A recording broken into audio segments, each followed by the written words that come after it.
Hello बच्चों, welcome back to the channel. इस video में हम कंटिन्यू कर रहे हैं third lesson pair of linear equations in two variables की first exercise 3.1 question number 2 on comparing the ratios of a1 upon a2 b1 upon b2 and c1 upon c2।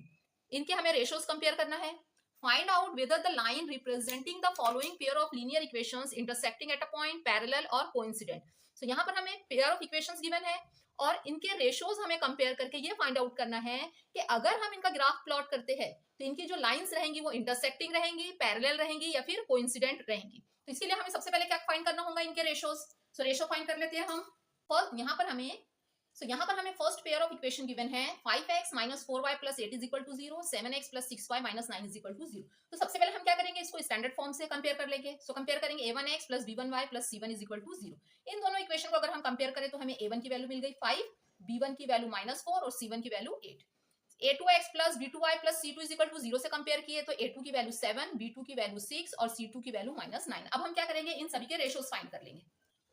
अब हमें क्या करना है, इनके रेशोज फाइंड कर लेंगे a1 upon a2, b1 upon b2 and c1 upon c2। So a1 की value 5 और a2 की value 7, b1 upon b2, b1 की वैल्यू माइनस 4 और b2 की वैल्यू 6। इसको सिंप्लीफाई करेंगे तो क्या आ जाएगा, ये minus 2 upon 3, c1 upon c2, c1 की वैल्यू 8 और c2 की value minus 9 upon a2, ratio b1 upon b2 और c1 अपॉन c2। अब हम इन रेशो को अगर कंपेयर करें तो हमें क्या दिखाई दे रहा है, a1 upon a2 is not equal to b1 upon b2। a1 upon a2 की value 5 upon 7, b1 upon b2 की वैल्यू माइनस 2 अपॉन 3, मींस दोनों भी इक्वल नहीं है। अगर a1 अपॉन a2 और b1 अपॉन b2 दोनों भी इक्वल ना हो तो जो लाइंस होती है वो कैसी होती है, इंटरसेक्टिंग एट अ पॉइंट। जब हम इनका ग्राफ प्लॉट करेंगे तो इन दोनों इक्वेशंस की जो लाइन रहेंगी वो एक दूसरे को सिंगल पॉइंट पर इंटरसेक्ट करेंगी। तो यहाँ लिख लेते हैं, हम वैल्यू भी लिख देते हैं 5 upon 7 not equal to minus 2 upon 3।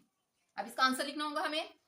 Answer क्या बन जाएगा, the lines of given pair of equations are intersecting at a point. Means हमें जो दो इक्वेशंस गिवन है, जब हम अगर इसका ग्राफ प्लॉट करते हैं तो इनकी लाइंस एक दूसरे को एक सिंगल पॉइंट पे इंटरसेक्ट करेंगे, क्योंकि a1 upon a2 is not equal to b1 upon b2। Second equation आ गई, second pair of equation 9x plus 3y plus 12 is equal to 0, 18x plus 6y plus 24 is equal to 0। तो सबसे पहले हम क्या करेंगे, इसको स्टैंडर्ड फॉर्म के साथ कंपेयर कर लेंगे।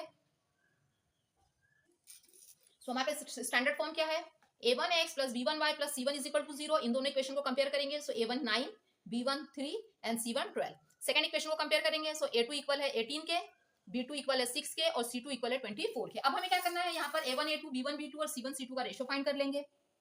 रेशोज फाइंड कर लेंगे, ratio of coefficient. So a1 की वैल्यू 9, a2 की वैल्यू 18। 9 अपॉन 18, 9 अपॉन 18 क्या होता है, 1 अपॉन 2। a1 अपॉन a2 आ गया 1 अपॉन 2। अब b1 अपॉन b2 का फाइंड करेंगे। b1 की वैल्यू 3 और b2 की वैल्यू 6। 3 अपॉन 6 हो गया 1 upon 2। c1 upon c2, c1 की वैल्यू 12 और c2 की वैल्यू 24, ये भी आ गया 1 अपॉन 2। अब अगर हम तीनों रेशियोज को कंपेयर करें तो हमें क्या दिखाई दे रहा है, तीनों की वैल्यू 1/2 1/2 1/2। तो यहाँ लिख लेंगे a1 अपॉन a2 इक्वल है b1 अपॉन b2 के इक्वल है c1 अपॉन c2 के, मींस 1/2। अगर तीनों भी रेशियोज इक्वल है तो लाइन जो होती है वो क्या होती है, कोइंसिडेंट। यहाँ पर जब हम इनका ग्राफ प्लॉट करेंगे तो इनकी लाइन क्या रहेंगी, कोइंसिडेंट। तो इसका आंसर लिख लेते हैं।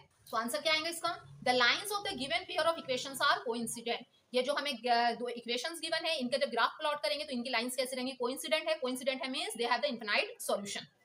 Third pair of equations 6x minus 3y plus 10 is equal to 0, 2x minus y plus 9 is equal to 0। सबसे पहले हम क्या करेंगे, इसको स्टैंडर्ड फॉर्म से कंपेयर कर लेंगे। स्टैंडर्ड फॉर्म से कंपेयर करेंगे तो हमें a1 a2 b1 b2 और c1 c2 की वैल्यू मिल जाएंगी। तो यहाँ हमारे पास वैल्यूज आ गई, a1 की value 6, b1 minus 3 and c1 10, a2 की वैल्यू 2, b2 माइनस 1 और c2 की वैल्यू 9। अब हम इनके रेशो फाइंड कर लेते हैं। अब हम सबके रेशो फाइंड कर लेते हैं। a1 की वैल्यू 6 और a2 की वैल्यू 2, 6 अपॉन 2 मींस कितना आ गया, 3 upon 1। b1 upon b2, b1 की वैल्यू माइनस 3 और b2 की value minus 1, minus minus cancel हो जाएगा तो ये भी आ गया 3 अपॉन 1।